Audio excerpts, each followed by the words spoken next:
કુદરત સામે માણસ ક્યારે લાચાર બની જાય છે ને તેની કોઈને ખબર હોતી નથી।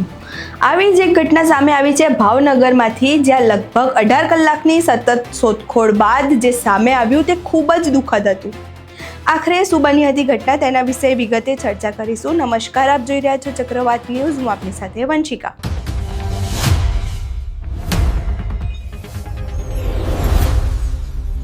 ભાવનગરના થોડી નજીક ગઈકાલે રાત્રે ભારે વરસાદ દરમિયાન બે બાઇક સાથે 3 લોકો પાણીના જોરદાર પ્રવાહમાં તણાઈ ગયા હતા। આ ઘટનામાં 2 યુવકોની સમયસર બચાવ કરવામાં આવ્યો હતો, જ્યારે દિલીપ રાઠોડ નામના વ્યક્તિ પાણીમાં ગરકાઈ ગયા હતા। ઘટનાની જાણ થતાં જ ફાયર બ્રિગેડ, પોલીસ, NDRF, મામલતદાર અને સ્થાનિક ગ્રામજનો તાત્કાલિક ઘટના સ્થળે પહોંચી ગયા હતા। આજે વહેલી સવારથી જ NDRFની ટીમ અને સ્થાનિક તરવૈયાઓ સાથે સતત શોધખોળ કર્યા બાદ તેનું મૃતદેહ મળી આવ્યું હતું। અહીં પહેલા સાંભળીએ NDRFના इंस्पेक्टर द्वारा શું માહિતી આપવામાં આવી। ओके सर, आपका नाम? जय हिंद, मेरा नाम इंस्पेक्टर विनीत सिंह है और मैं 6 बटालियन NDRF बड़ौदा से आया हूँ। ये जो आगामी मानसून के 2 से 4 के बीच में 2 से 4 के बीच में भारी वर्षा का अनुमान था।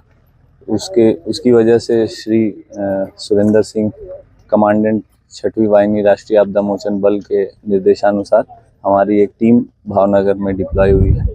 आज सुबह ही कॉल आया, मामलादार ऑफिस से कॉल आया था कि थोरडी गांव में एक पर्सन जो है वो ड्राउन मतलब बह गए हैं पानी के बहाव में, तो उनका पता नहीं चल पा रहा है। तो हमारी टीम यहाँ पे सुबह से आकर के और सर्च कर रही है और जल्दी हम उनको सर्च कर लेंगे।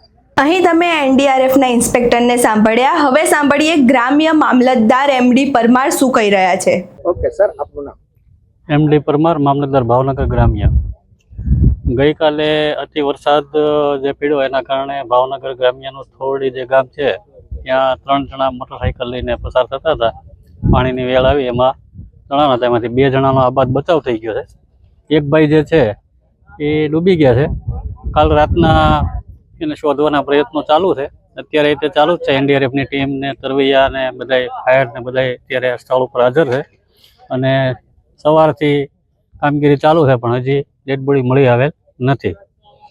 જે ભાઈ ગુમ થયા છે પાણીમાં એનું નામ દિલીપભાઈ છગનભાઈ રાઠોડ એવું જાણવા મળ્યું છે અને અત્યારે ગોતવાના પ્રયત્નો ચાલુ છે। કઈ જગ્યા સર? કઈ જગ્યા થોડી? થોડીથી રાજપરા જવાના રસ્તા ઉપર એક તળાવ જેવું છે, અહીંયા ચેકડેમ જેવું। આ દુઃખદ ઘટનાએ સમગ્ર વિસ્તારમાં શોકનો માહોલ સર્જાઈ દીધો છે। ભારે વરસાદને કારણે નદીમાં પૂર જેવી હાલત થતાં પાણી રસ્તા પર આવી ગયું હતું અને રસ્તો ક્રોસ કરવાનો પ્રયાસ જીવલેણ સાબિત થઈ શકે છે અને થયો બી છે।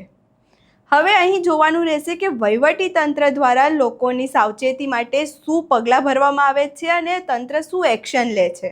આખી ઘટના તમે સાંભળી। તમારા વિસ્તારમાં કેટલો વરસાદ છે અને વરસાદને લઈને શું સ્થિતિ સર્જાઈ છે તે અમને કમેન્ટ બોક્સમાં જરૂરથી જણાવજો। અમારો વિડીયો પસંદ આવ્યો હોય તો વિડીયોને લાઇક કરો, શેર કરો અને અમારી ચેનલને સબસ્ક્રાઈબ કરવાનું ભૂલશો નહીં। નમસ્કાર।